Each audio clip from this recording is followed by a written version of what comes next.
If you're listening to this recording, it means I'm dead already. Oh, wait a second. Oh, that's a different recording. Here's what's coming up on The Nice Guys today. Are you going to see one of the Jacksons? No. No, that was a good. Much guess, more. You're along the right lines, but think more white bread. Okay, Donny Osmond's dead, so you're not going No, to see he's Donny. not. That's Wait. what we're going to see, Donny Osmond. I thought he died. I hope not. I just bought tickets for Saturday night. You either die a hero or live long enough to see yourself become a villain. Or worse, you start listening to the Nice Guys on Business podcast and then just stand back and wait for your IQ points to drop. Most days, they take their meds. This is not one of those days. Welcome to Fuckery with the Nice Guys. No interviews, no business content. Just your two favorite slack-jawed mouth breathers ranting about whatever. Now, strap yourselves in for Nice Guys Fuckery with the kings of fuckery, Doug Sandler and Strickland Bonner.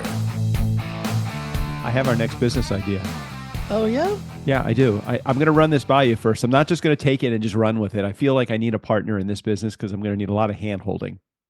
And is this something we should be recording and telling the world, or you want to keep it a secret? You know, I feel like somebody probably thought of this idea before, but maybe just execution is everything, right? I mean, 100%. Everybody's got a lot of great ideas, but unless you're actually executing the ideas, it's just going to stay flat. So maybe there is somebody in our community that will take this idea, and more power to you if you're able to actually run with it. Okay, so the name of recording already? Yes, I am recording. I've got it. Does it say recording? I just wanted to make sure. I think it is. Okay. Imagine, okay, let me start this differently. When you go to buy flowers, like what's your process? And you're not going to deliver them personally. You want to send flowers to your mom in Baltimore. Okay. What's your process? I so very rarely do it, but I guess I would Google search it and then you'd probably land on like FTV or 1-800-Flowers. Right, exactly. Yeah. Okay. And then tell me, like, since you so infrequently do it, do you know like what parts of the purchase there are, like what you have to pay for? Like you pay for the flowers and then there's like 17 upgrades along the way, and then do you want a vase or not? And then it's like, it's kind of like StubHub was last week. It's by the time you're done with the wire charge and the extra service fee and the delivery fee, half of your fee is spent on, I mean, half of your purchase price is spent on these freaking delivery and floral fees, right? And then you have the flowers. So my idea is to have like a website like affordableflowers.com. Okay. If you do go to buy flowers somewhere in Austin, Texas, where would you typically go? If you're going to give Sally flowers, where would you go? Doug, you know, these questions you're asking me, let me explain how I'm hearing it. You're never basically what you're saying to me is, hey, Doug, if you were in Ojai and you were going shopping for JJ to find her a carburetor, where would you go? I would go to the carburetor store, dude. Okay. I would go to in that case, I would go to the flower shop if I were going to buy. Maybe I didn't ask it right. Where are the cheapest flowers that you could find and get a good selection, do you think? Oh, fucking HEB. Like so HEB or like in my area, it's like Trader Joe's. Like you could go into HEB and you could probably find a really good bunch of flowers for probably, if you spend $20 on flowers, you're getting a fucking big grouping of flowers, right? Sure, absolutely. You can't get $20 flowers and order them online. That $20 order ends up costing you $100. So here's what you do with affordableflowers.com. You buy the flower, you set up a network that's within, like, I would say for me, everything is Trader Joe's. There's 200 plus locations at Trader Joe's. So I find a bunch of partners within and I advertise for them. Maybe it's the same as Uber drivers or Lyft drivers, or maybe this service already exists. But if I want flowers delivered, I want somebody to go into Trader Joe's. I don't care what kind of flowers. I just want to spend $20. Okay, so if I'm going to spend $20, now even if it costs me $10 to spend with the Uber driver, it's a lot cheaper than spending a minimum of $50. You can't get $20 flowers from an online flower distributor. No, it's not possible. So setting up an app and then the relationships with all of these people through the app It's got to work. It's got to work. So you get $75 in value, but it only costs you $30. Affordableflowers.com. Check it out. No, it doesn't work. It doesn't work for you. You're not as excited about the idea as I was. Well, clearly there's just not enough markup in there to make any money. That's the problem. I mean, that's where they all make all their money, is all of that markup shit. Yeah, but we would make it like Walmart makes it. We would make it in volume. So we make it in volume. So don't you think that you could do 100 orders a month? I mean, 200 orders a month. You make $5 per order. You're making $1,500 a month, and that's just the beginning. Now you have relationships established with 500 plus franchise Trader Joe's locations, all of the HEBs in Texas, and whatever is the most regional place that you can go to get inexpensive, as the name implies, affordable flowers for your loved one. So if you are a consumer and you happen upon affordableflowers.com, right, and the ad says, hey, we're going to charge you $30 for flowers, right, but we're not going to tell you what they are. No, we pick them, you stick them, or whatever. And you think that'll be popular? People will be okay with it. Look, I think it would be very popular if I said, I don't really care what kind, like my mom, I send my mom flowers through. It was a previous sponsor. It's no longer a sponsor now, but it was years ago. They sponsored Book. Book has got me for $75 every month for the last 4 years. Okay. So they've got me for basically $4,000. I could spend $1,000 and get flowers. My mom doesn't care. She's just getting nice flowers for me. She's like, not like, oh, these are roses. These are great. Or I don't even get, you know what? With Book, I don't even get to pick what kind of flowers I get. My mom gets. So yeah, I would be okay with this. Okay.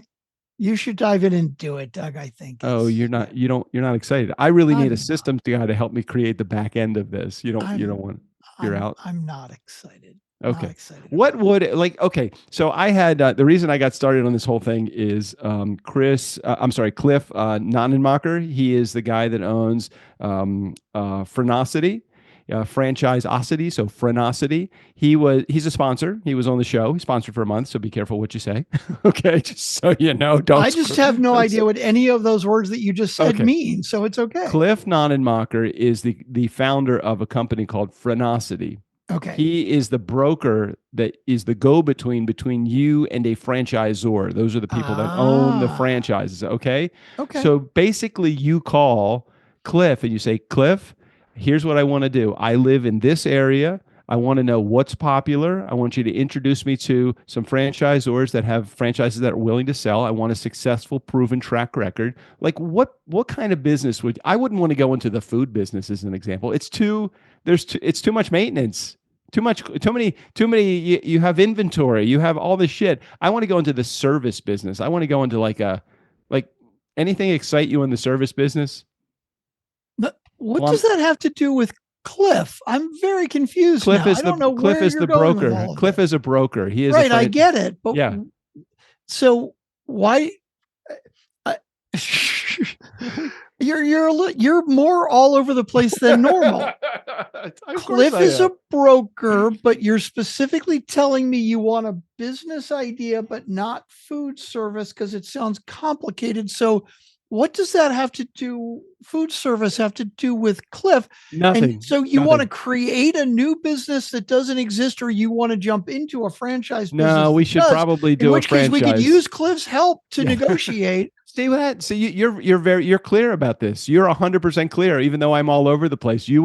I would want a proven track record rather than a business that I'd have to create from scratch. Because the business that I have to create from scratch, you're not interested in all that heavy lifting. Well, that's the whole advantage of the franchise model, is that they charge you a percentage every month to use their name, and they charge you money up front because it's a proven system and they know it's going to work.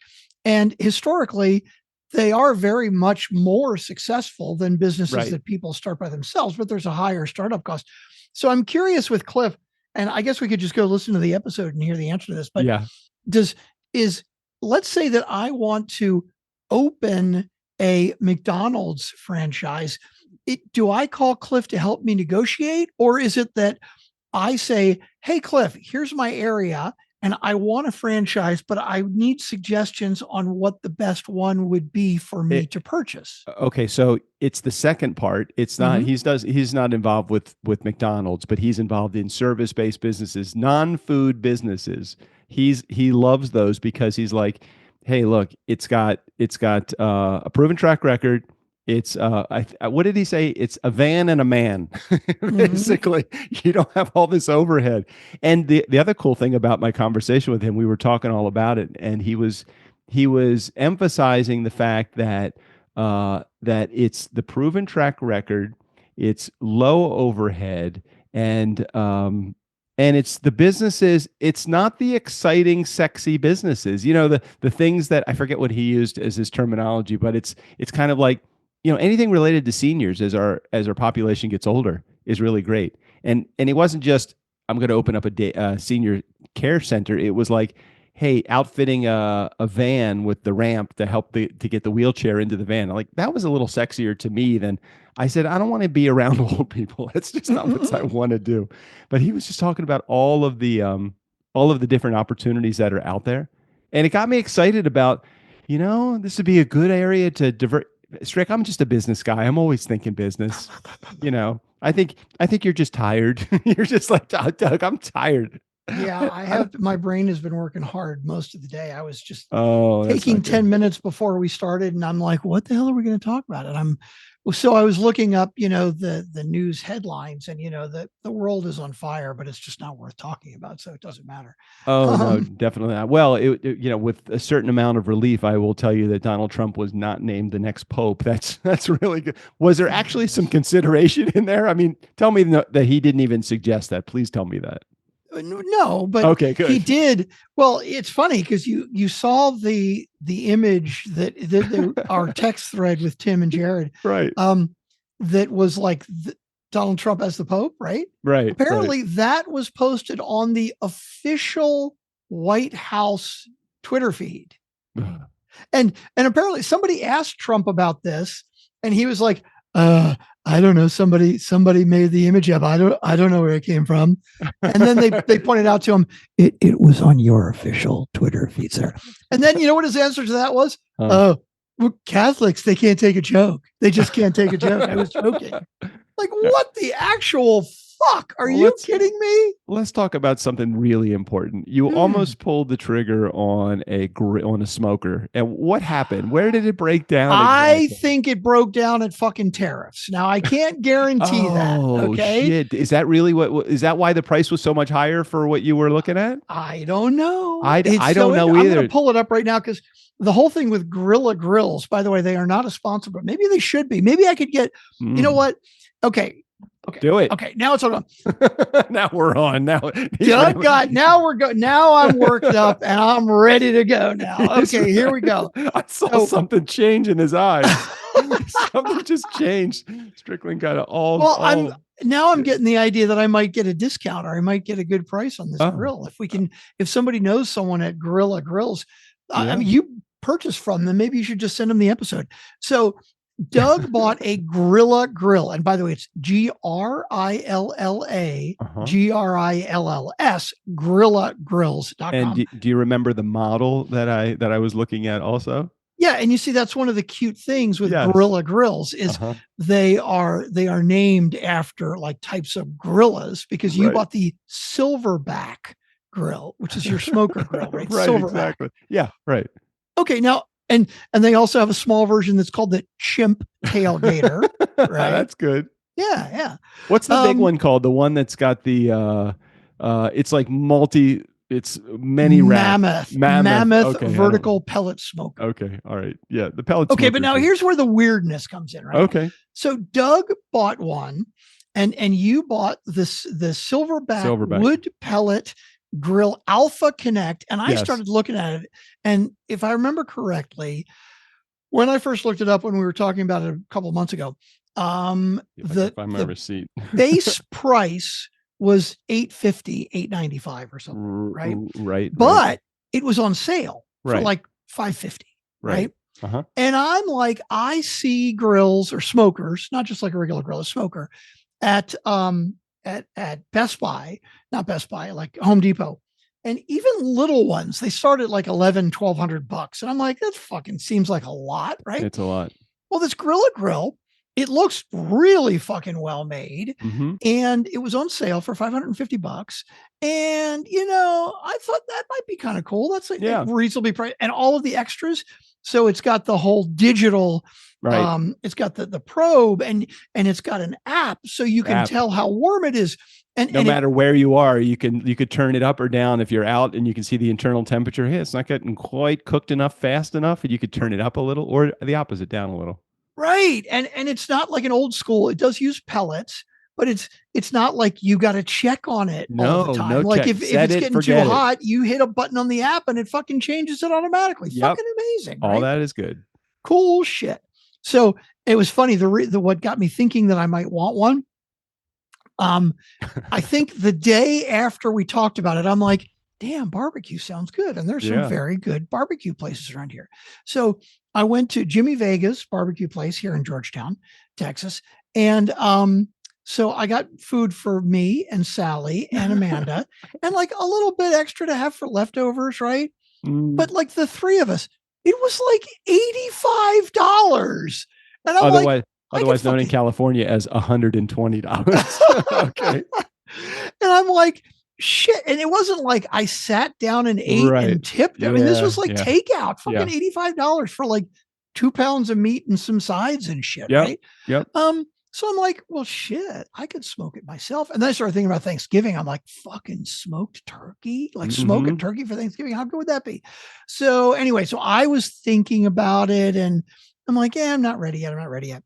So I went back just this week. I was like, you know what? I might be ready to check this out. Well, the price has gone up. Now the base price is $1,100 and it's on sale for $863. Okay. It's still a lot. $870. So that's $200 more than mine. My base price, I'm looking at the order right now, $675. Then the base was $675. I don't know why I was thinking it was the sale price of the base, because I think it was just the same retail as yours, but then they knocked a few $100 off. So it was $675. I ended up getting the front shelf for another $95 also. A rack extension, some other things, all to get and accessories and some of the pellets.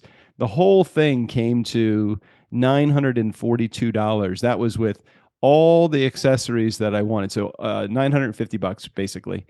And so what would have been the total of yours if you would have just hit the purchase button?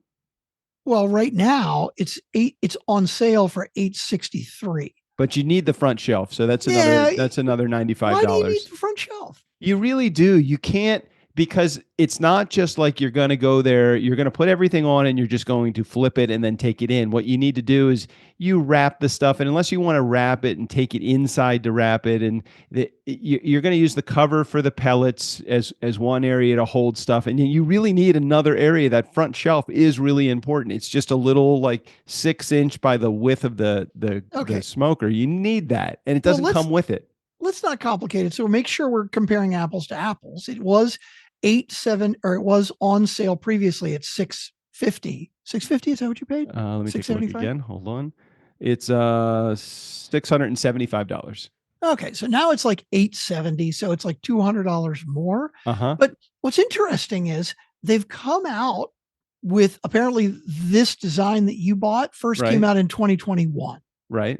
So they have a new version 2.0. Oh, okay. What does that include? Visually, it looks about the same, but it has updated. It has 2 probes instead of 1. That's good, because that's like another $20 or $30. So that's good. And I ordered a second one after the fact. So that you ordered a second probe? I did, just in case something breaks. I don't want to be out because I don't have a probe. I don't want to. I don't want to be a slave to my smoker. You know what I'm saying?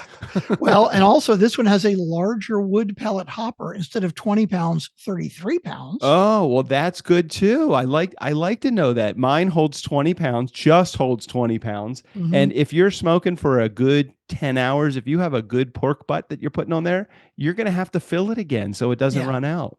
Yeah. Okay. What else does it have? And let's see, it looks like it has their Alpha Connect 2.0 Wi-Fi controller, slightly better, more details. That's fine. That's fine. I don't really use mine for anything other than just set the probe temperature and set the grill temperature. But it does have the Alpha Connect. It does. It still doesn't have a shelf though, right? In the front? No shelf in the front. Okay. It probably does come with a grease bucket. And it probably does come with none of the other stuff. So you get no pellets, no butcher paper, nothing else, right? It looks pretty much the same otherwise. I mean, slight design updated. Okay, so total, if you got the front shelf, so add $100 onto that price, what would the total be? Like $1,300. Well, wait. How do we skip from 8 something to 1,300? Oh, the new one or the old one? That's what I was just saying. What is the sale price? So we're back to the old one. Oh, okay. Just go to the old one. I'm sorry, I missed that you still had the option to get one or the other. So I didn't actually get to the ultimate point. So I was saying that because they have this new version out, I would think they're trying to get rid of the old ones. Why wouldn't they make them even cheaper? Right? Yeah, I would think the same too. Right. But no. Well, they raised the price, but then put it on sale. But it's still $200 more. I don't know. It would be fun though. It'd be really good. Is it big enough? Because they have a bigger version. Yes. No, you don't need the bigger one. Enough. Yes, it's plenty big for the two of you who are going to be predominantly the ones that you're smoking for. It can easily hold 4 racks of ribs and some other stuff as well. And a turkey. I could put a turkey in there. You could put a turkey in there. You really want to spatchcock the turkey though. You like that terminology? You really want to splay it out. You don't want to do a turkey of like a 20-pound turkey in there. If you did one, I would say the biggest you probably want to smoke is 8 or 10 pounds because otherwise you're going to have a nice crispy outside and the inside will be raw. So don't do that. Don't do that. Can't have that. Anyway, yeah. So I was thinking I was going to buy one of these, and then it's like, why did the price go up? I was like, could be tariffs. I don't know. But I wonder, because I think the whole thing with Grilla is they're all American, made in America, all American parts and shit. But maybe they use Chinese steel. The whole thing with the tariff thing is that if you have parts that are imported, your parts are going to be tariffized. I don't know.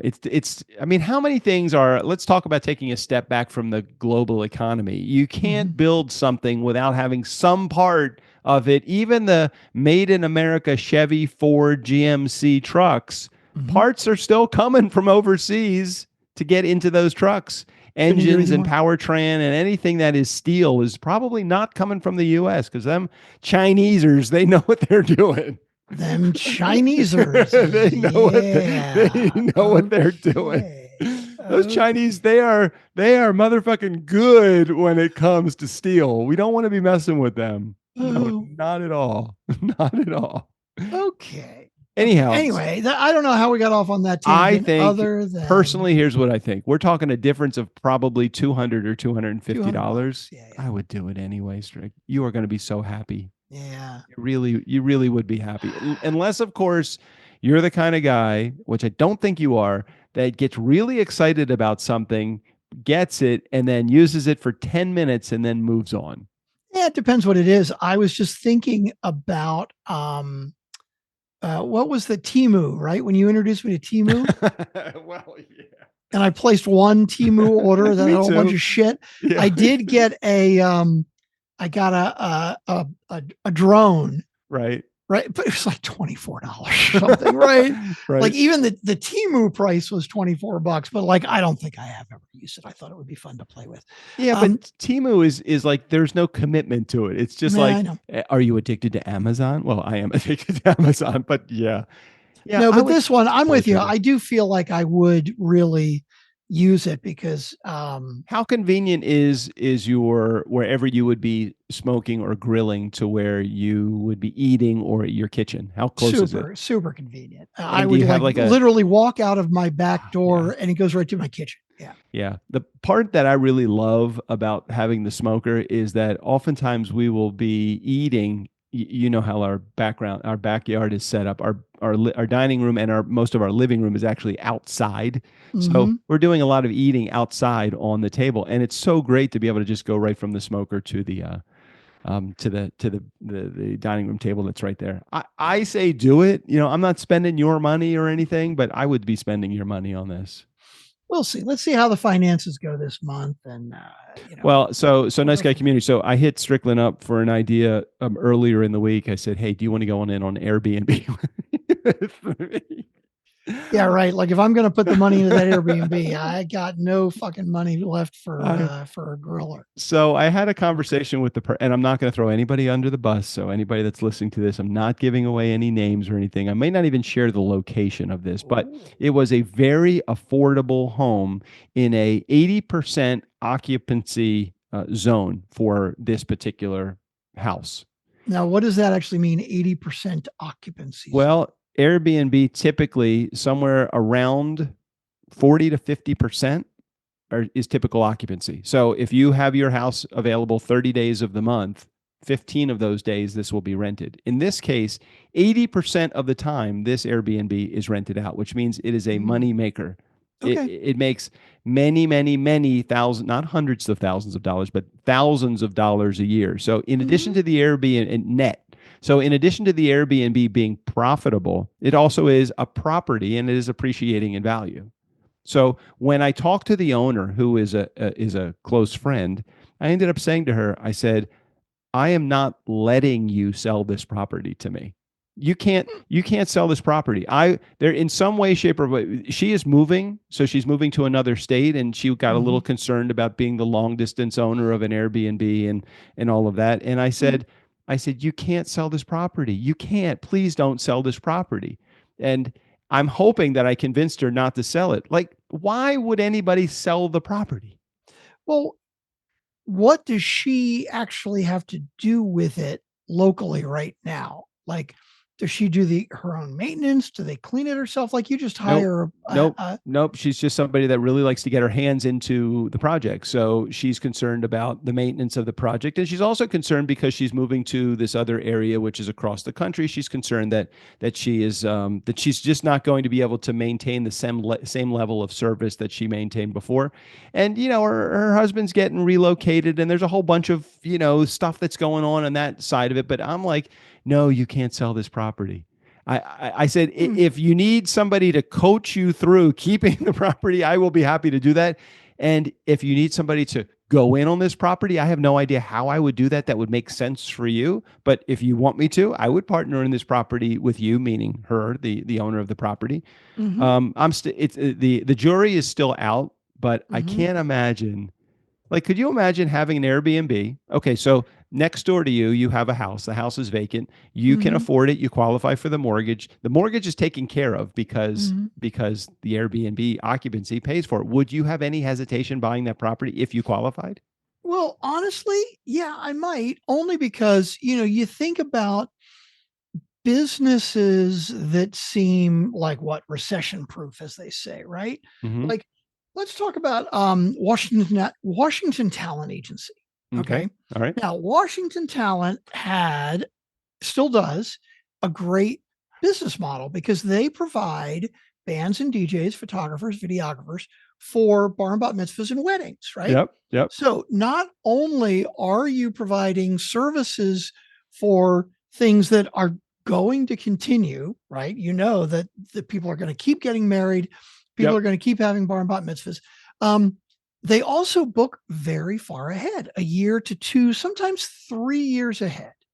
And Washington Talent's business model was to collect a sizable deposit up front. Yep. And they hold that money until the event, and then they get paid the balance on the day of the event. Okay. So what's so great about that business model? Well, if business starts to slack off, right? Let's say that you go through 2 or 3 months where things are slowing down. Right. It happens. Slowing down, and I'm doing air quotes here, slowing down would mean that you're not selling as many new contracts. Yep. But that doesn't mean that you're not making money, because the events that you booked a year before or 2 years before are happening during those months that are slow. So you still have revenue coming in. And if you realize that you have months that are coming up that are slow, you can discount 2, 3, 5 months ahead.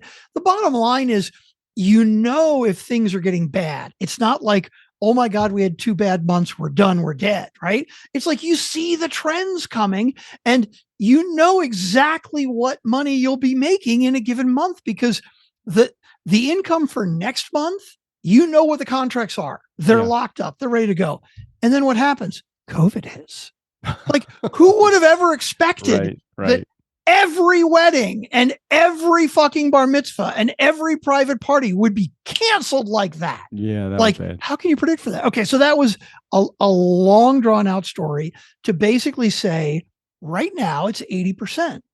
Who knows in 6 months or a year what could happen with Airbnb?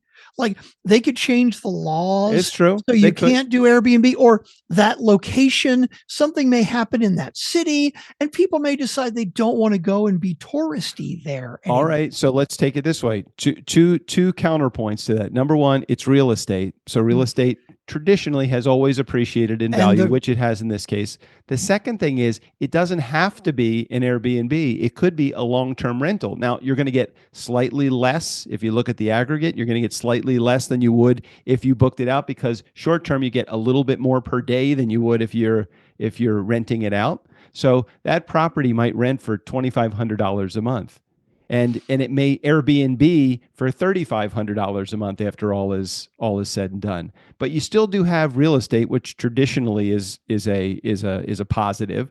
But you could put that money into the stock market. The same thing could occur. But I agree with you. You don't ever want to be holding on to a business that is not recession proof. But in the long run, real estate and the rental market has traditionally gone up over time. I think I told you about that property I had in New Jersey. I bought for $125,000, and then 3 years later, I sold it for $98,000. I came to the settlement table with a check for nearly $30,000 after all was said and done, with closing costs, because we needed to get rid of the property. But had I just lost 30 grand. 30 grand on real estate. So had I just held on to that property, today that same property is probably worth $500,000. And it's like, you can't look into the crystal ball and discover what's going to happen down the road.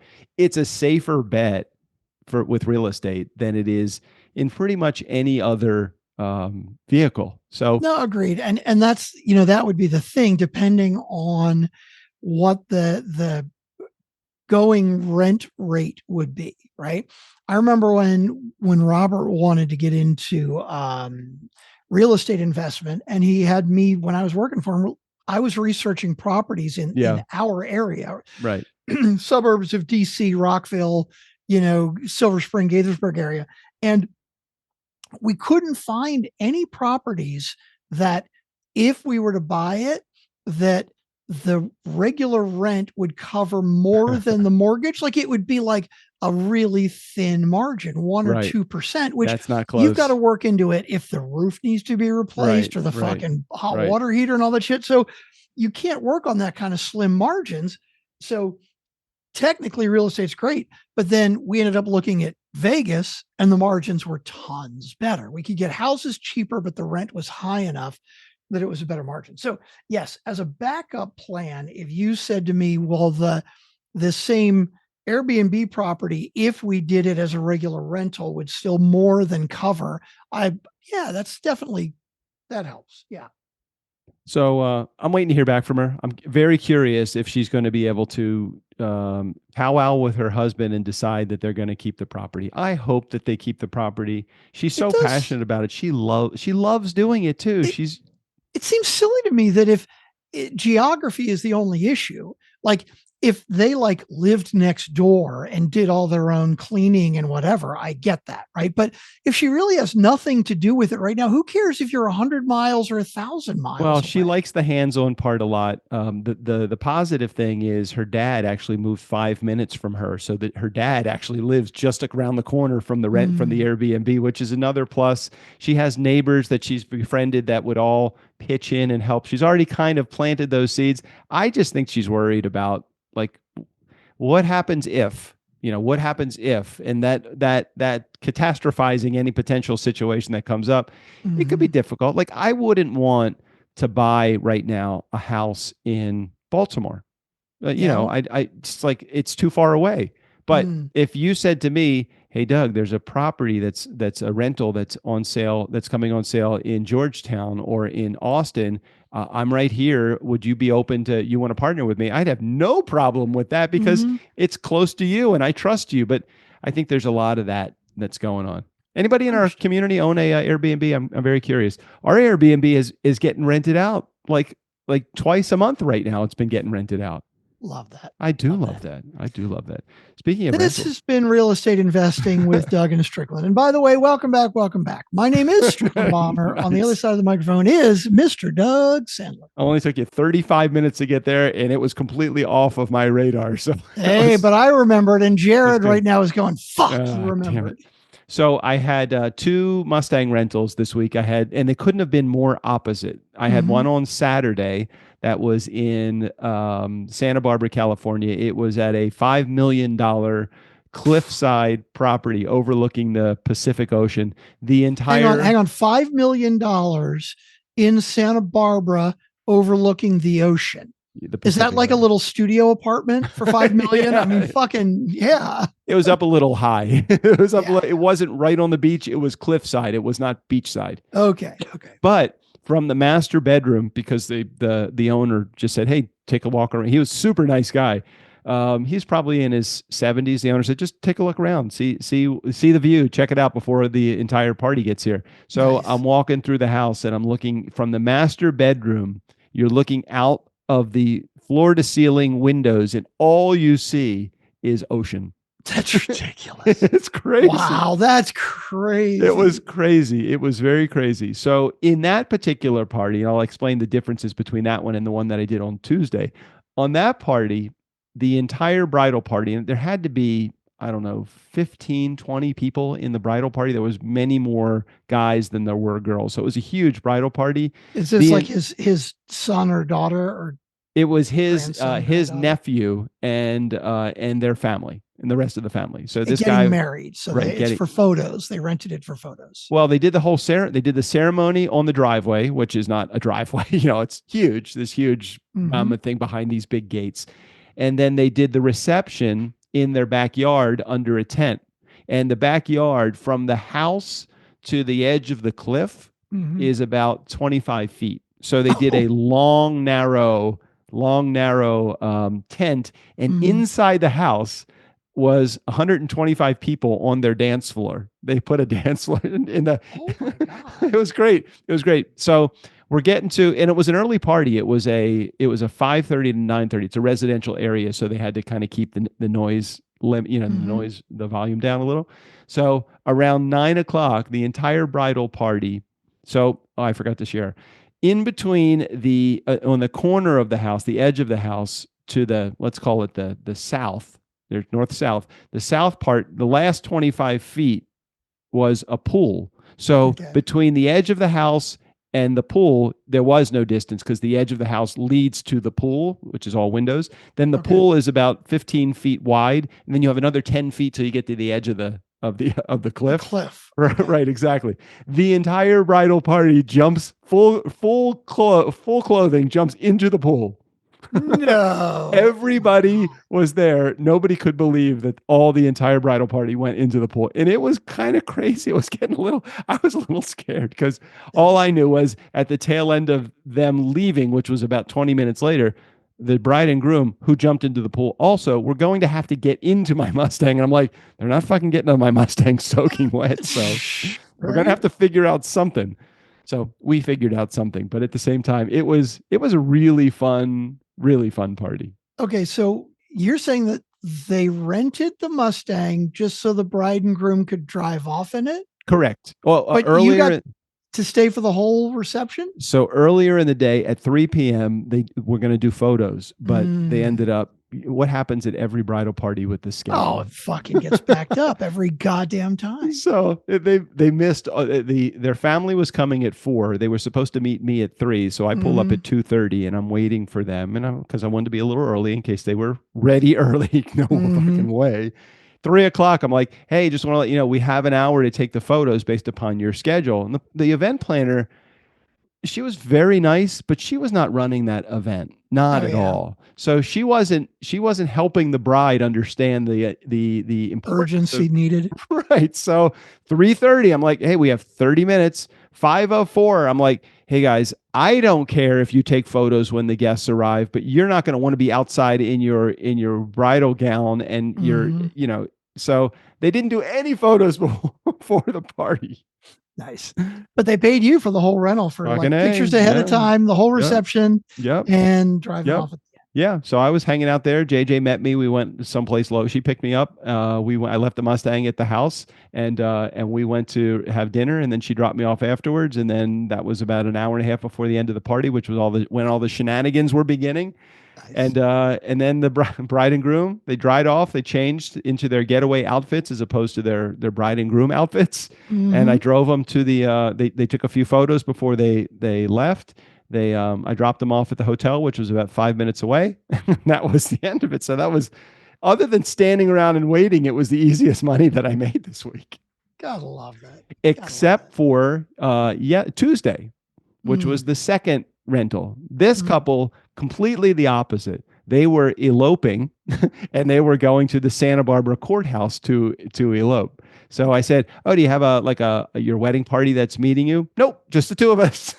I said, no, nobody to take photos or anything. Well, we have a friend that's going to come and take pictures. So the friend took pictures before I met them. I drove them 15 minutes to the Santa Barbara courthouse. And same thing with them. They were like, okay, thanks. And I'm like, well, you have me for 3 hours. You want me to hang out, or you want to stay, or you want to take more photos? She goes, no, I think we're good. I said, why don't I just stay for another 20 minutes? And that way, if you need me after the ceremony, which was just like the signing of the paper, I can, I'll be here. And she says, that's fine. We'll text you if we need you. So I stayed for 30 minutes. I just waited. They never came out. I left. Really? So it was like a 10-minute, 15-minute drive, or a few minute drive from where I picked them up to where they where the courthouse, and that was the end of that. It was easy Mustang money this week. Gotta love it. Yeah. Hey, I think we have. Was it one voicemail? We have one voicemail. Yeah. Okay. Do you want to cue it up, or do you have anything else you want to cover? No, I'm all good here. So we potentially are going to even be done early. That would be. It's potential. It's just potential. It's just potential. Don't get me excited there, Doug. Just potential. Potential. Don't you feel like you're jipping our community out of like an extra 15 minutes if you leave like a little bit early? No. Well, if we're not being entertaining, right, and we make the episode shorter because we don't have anything to talk about, are we really ripping people off? I don't know. Well, but there is a fine line between entertainment and stupidity, isn't there? It's such a fine line between clever and stupid. Yeah. Okay, let's do voicemail. I got other shit to talk about after. Oh, okay. We got a voicemail from Jared. I said a voicemail from Jared. You know a voicemail from Jared. Nobody else will call. We got a voicemail from Jared. Screw the rest of y'all. I meant to tell you, I have 2 visitors at the house this week. Who have you got there at the house? I have Adam and his girlfriend Olive are visiting. Nice. Yeah, so we've been doing a whole bunch of fun stuff. What kind of stuff you been doing? Eating a lot, and then there's some more eating. And actually, this weekend we're going to go to the Hearst Castle and do some fun eating and more eating and the Hearst Castle, and maybe some more eating. How far are you from the Hearst Castle? I think I'm about 2.5 hours, 3 hours. That'd be pretty cool. I have seen clips of stuff. It looks really interesting. It's crazy. It's crazy big. You've been before? I have been a few times before, and Hearst actually turned his private land at one point into a zoo. So when guests would come and visit, there was all sorts of wild animals that were, zebra and giraffe and some other things that were on the property. I don't think any like wild cats or elephants or anything like that, but they still have some of the descendants of those original animals that are. I don't think there's any giraffe, but I do think that they have some other African type, safari type animals that live on the property that are just wild animals. That is pretty damn interesting. Yeah, pretty cool. Pretty cool. Yeah, we're going to go up there on Saturday and come back, and he on Sunday, and he and Olive are going back home on Monday. Cool. So it's been a good week. All right, we ready for a voicemail? Yeah, let's do it. Okay. Hello, Doug. Hello, Strickland. It is I, Emily Abor. Hello, Emily. Thank you so much for the cruise rundown last week. It was incredibly detailed and incredibly helpful. I think unlike Strickland, when it comes to vacation planning, I like to know all my options, although I don't like too many options. But then kind of wake up and, go with the flow, but know that there's structure if I want it. When I'm on vacation, in my everyday life, structure is king. Okay, enough about that. Boring. My cruise anxieties were, and to some extent still are, though most of these are like, she really did help me a lot. I'm a wicked picky eater, so I was like, what is there going to be? And is there going to be options and things like that? I worry about people getting sick on lettuce and the water and things like that. Like, is everybody on the cruise going to come down with a stomach bug? Close quarters, small rooms that you would be sleeping in, and what if there's not really a chance to get the respite because the room is so small? Getting seasick. Trying to think of what else. Oh, people. Lots of people. You know what I mean? Is there ever an escape from all the people? I am realizing on Fridays, which is when I'm calling, I am so peopled out at the end of the week. It is not even funny. And tomorrow I actually have to people some more, but that's not good. He's using it as a verb. Yeah. So those are my things. I think that's everything. But I really am. I actually think I have some ideas for my 40th birthday, which is next year. Okay. And I'm kind of thinking maybe my girlfriend and I would want to go do that. That could be fun. And none of us party. So it'd actually be probably more. I love partying when you don't party. It's so fun. Okay. That's all, I think. Great episode. Very informative. Doug, I'm so with you on having to turn down the news I'm listening to right now. I've actually discovered the Tangle podcast, which is highly informative on one topic a day. Pretty much all I can handle. And it shows you kind of all sorts of different angles of the topic.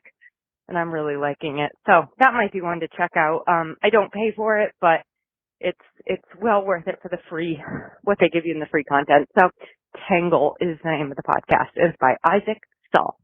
Okay, that's all. Have a great rest of your night. That's cool. I have heard of Tangle. I've not listened to it before, but it sounds interesting because I do enjoy the single topics spoken about if it's a good, fun topic. I started listening again to the Daily. Part of it was I guess I was just being cheap. I've paid for a subscription to the New York Times audio, and because of that, I don't want to miss. I already missed basically a month of it because I just was on a news blackout. But I'm now being a little bit more selective about the episodes that I am listening to. So I've been listening just to topics that I don't feel are going to maybe trigger me, and anything that's going to just completely start me on a downward spiral.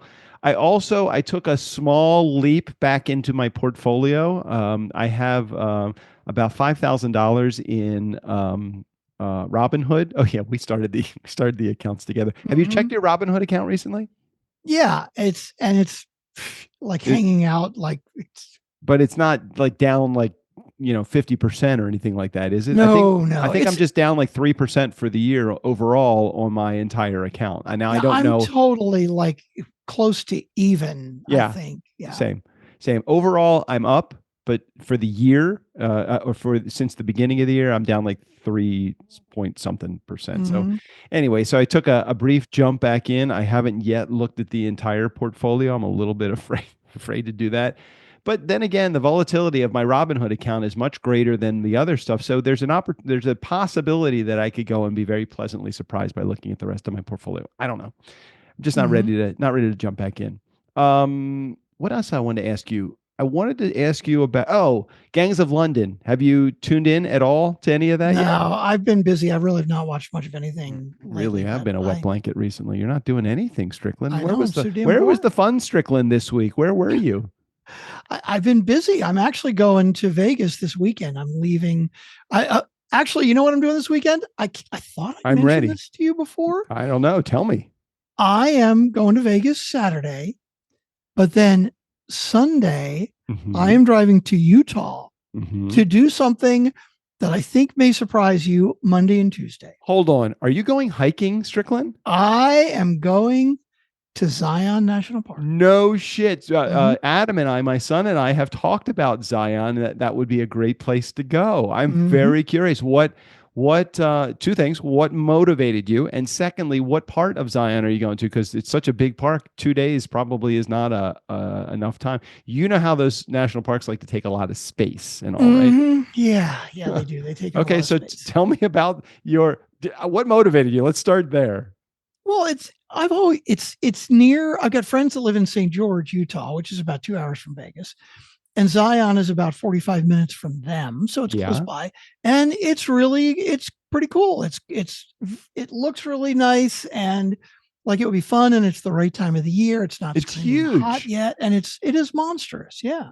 Okay, so all right. So how many people are going, and what are the activities that are planned? It's just Sally and I, and we've got a couple of ideas for hikes, but that's about it. We're just going to kind of do the hiking. That's it. That's amazing. I mean, okay. So you were just motivated just by, this is something you kind of have already always expressed an interest in, but just haven't done it yet. Yeah. I just, I'm not like, hey, let's go to a national park every week, but this one looks fun and cool. And it's nice hiking and good time of the year. And so, yeah, we're doing that. Well, there's a bunch of areas. I don't think you're going to hit them all, but there's like a lava point that you can go to, and there's also like a lava point. I didn't see that. Yeah, it's the far northern part of the park. So you may want to. Again, I don't want to throw. Are you like looking at the website? I am. I'm seeing it, but these were also points that I remember looking at before. I'm like, oh, that looks kind of cool. Oh yeah, like the Temple of I think it's Temple of Sanawa. That looks really cool. Big Bend is another cool place. The Zion Grotto. There's 3 areas other than the Lava Point Overlook that could really be some cool things. I really am very interested in what you're gonna do. Dude, they've got like they have a shuttle bus that goes like up through the middle and drops you off at suggested hiking points. Right. That's what we were looking at, but you're like mentioning a bunch of things that I don't remember those. You know what? Those things might be on because I'm not looking at the roadmap. I'm just looking at the points of interest in Zion. But from the visitor center, straight up through the middle of the park are these 5 or 6 I see. different Lava areas. Point Overlook. Yeah, that's at the way north. So yeah, but like, how do you even get there? I don't know. Well, it looks like it's off of one of the roads. Yeah, but you're not allowed to drive in the park. I don't think. No. I'm saying if you're taking a bus, that'd be fucking cool. Yeah, but does that even go? I don't know. There? I don't know. I didn't think. I was looking at now. Where are you? Are you staying in the park? Or are you staying? No, we're staying in St. George. So, we're staying in a house. Well, yeah, I'm not fucking camping. Are you kidding? Shit.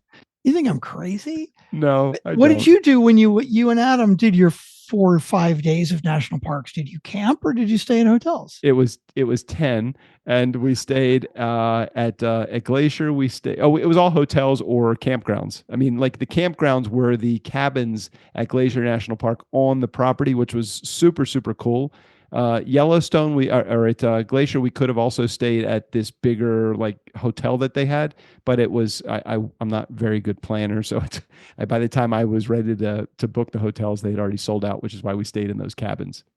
Got it. But you stayed in cabins. You weren't like camping. No, Strickland, I've never been camping. I think I've told you this before. Really? I don't remember you telling me that. Never, ever been camping. Never. For a guy that loves the outdoors as much as I do, I love comfort that much more. Like, so for me, there's no reason to go. You're looking at the big map there, right? Yeah, yeah. Temple of Lava. Right. That is where the shuttle bus ends. Oh, really? Yeah. So, like, how the fuck do you even get up to Lava Point? I don't know.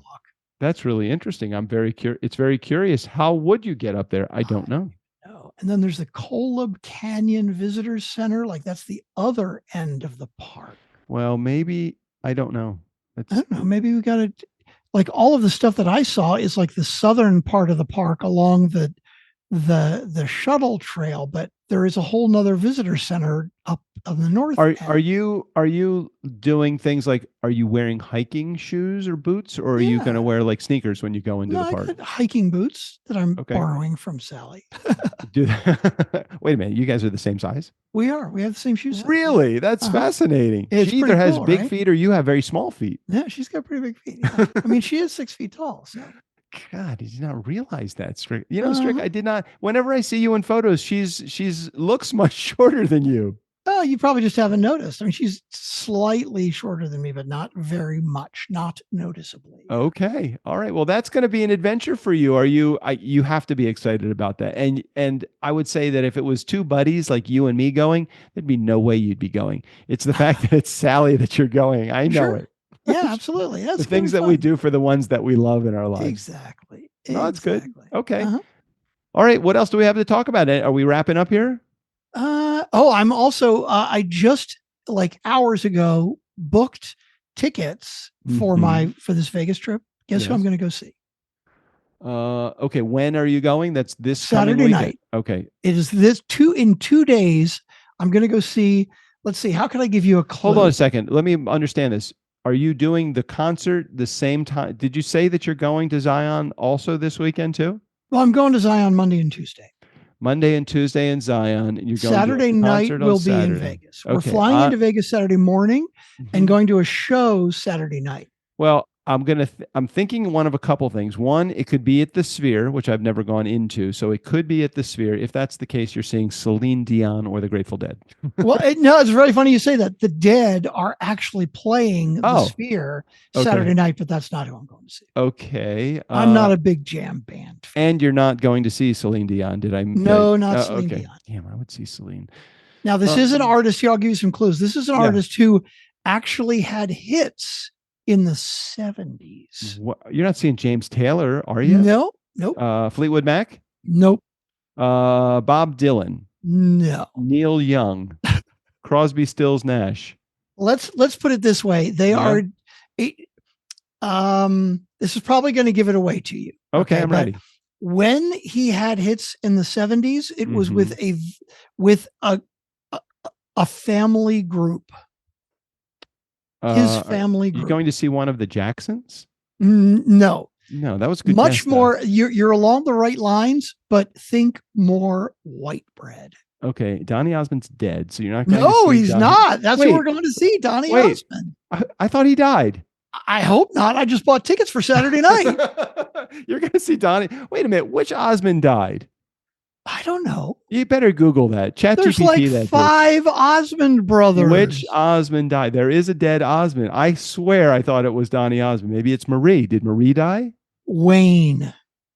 No, I wouldn't have known that. I wouldn't have known Wayne. One famous family member from one famous 70s group died. I'm curious who that was now. Dude, January 1st, 2025. Wayne Osmond. Oh, okay. I think I remember seeing something about like Donnie died. Donnie dying. I was like, what? And then I was like, no, it was Wayne. It's like, oh, okay.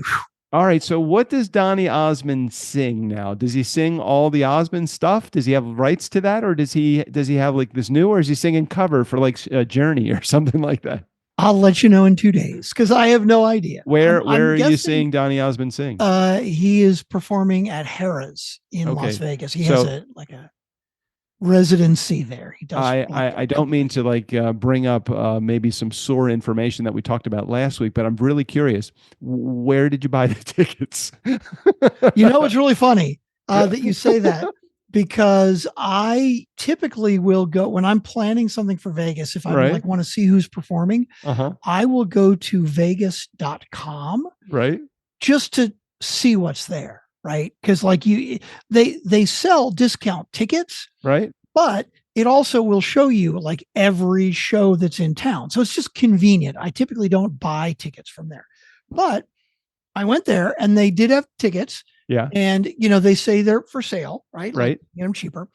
So I typically do not like to buy from, let's say, Expedia if I'm getting a hotel or something, because it just, you end up paying them a fee and then the actual hotel makes less money. But with tickets, I'm going to double check it, right? So I go to Caesars.com, and they do also have the same tickets, right? And it's through from Caesars. You're not. Oh, go ahead. It's through fucking Ticketmaster, right? Yeah. So I check the same seats.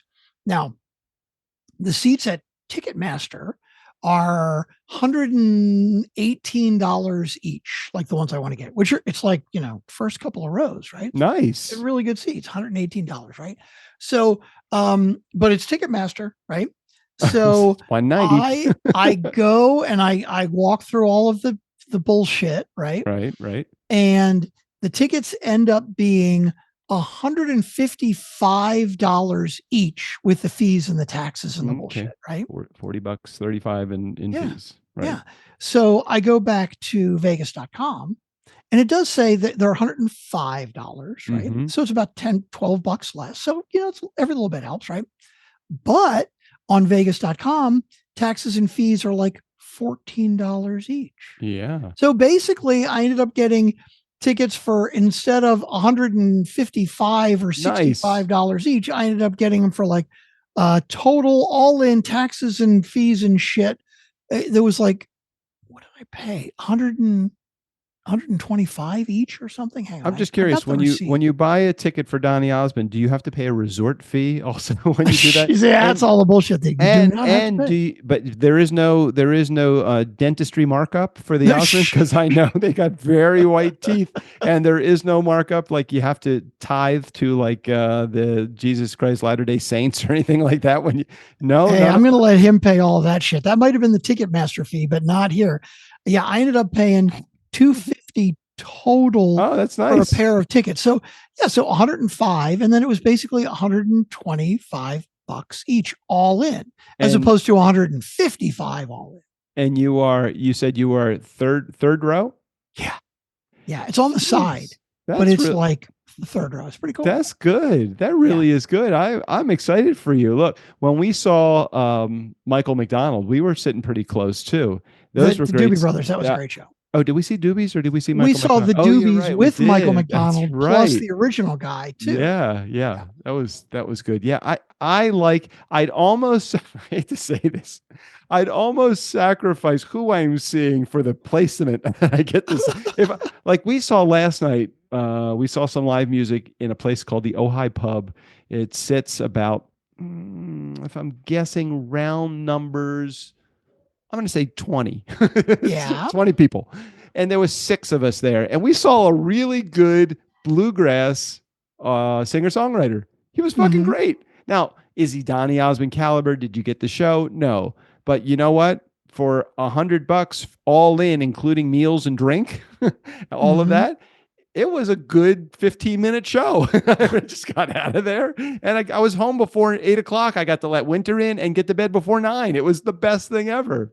Hang on. You didn't pay a cover fee. You're saying $100 for food and drink and everything. You just happened to be spending that there. Yes. It wasn't even the selling point for me to go that was live music. I just happened to see that there was live music when we got there. Got it. So very excited to see. I have not seen live music in quite some time. I was explaining to, who was I talking to the other day?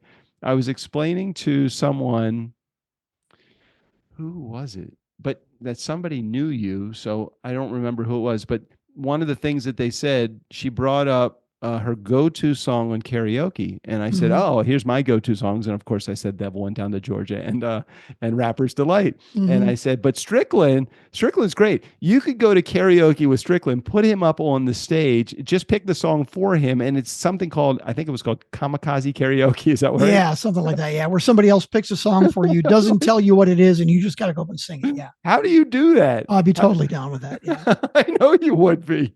Absolutely. Yeah. You just gotta throw it out there. These are the things, Nice Guy community. When we invite you to go to Las Vegas with us, you should go, even if you have to pay your way, because if we do that, one of those nights will be karaoke night, and we can just prop Strickland up on stage, and we pick this. You can pick a ballad, for crying out loud, and he will still sing it. But you know what? He still would kill it also. So good. You are too kind. You are too kind. All right, we've done it again. We've gone over an hour when we said we're going to keep it short. So let's get out of here. You cool with that? I'm totally cool with that. Okay. I got to go pack for Vegas. Yeah, get out of there. It's time to go to Vegas. All right. In the meantime, Steve O'Brien, go ahead and take us out of here. For Doug, Strickland, the Nice Guys on Business podcast, I'm Steve O'Brien. Yo, bartender, Jobo needs a refill.